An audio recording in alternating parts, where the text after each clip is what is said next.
इन्होंने सारा सामने ऊपर लगाया हुआ, किसी के ऊपर भी ये गिर जाए तो वो बंदा जख्मी हो सकता है। अब नीचे से कब्जे, जब से म्यूनसिपल कॉर्पोरेशन ने मॉनिटरिंग शुरू की है तब से अब ये चक्कर शुरू किया है इन्होंने कि नीचे से कब्जा खत्म करके ऊपर से करने शुरू कर दिया। ये सारी चीज़ें जो वो इन्होंने अब ऊपर लगानी शुरू कर दी हैं कि यार नीचे से कब्जा तो मना कर दिया, ऊपर से कर लेते हैं। लेकिन ये कितना ख़तरनाक काम है आप खुद अंदाज़ा लगा सकते हैं।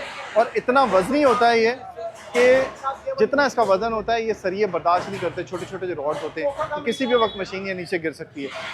इस तरह के कब्जे होते हैं। अब ये देखें आपकी जगह नहीं है इसके पास रखने के अंदर, जितना इन्होंने सामान यहाँ पे रखा हुआ था। अभी बाबा जी कह रहे हैं कि ये पुराना सामान जो है इसमें से कोई उठा लो।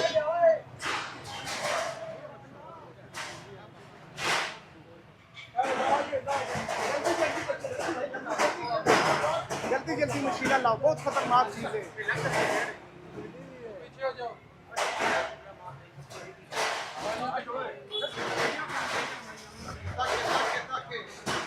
अब इस बंदे से उतारी ही नहीं जा रही, तो आप सोचें कि ये खुदा ना खास्ता अगर किसी के ऊपर गिर जाए तो ये कितना नुकसान हो सकता है।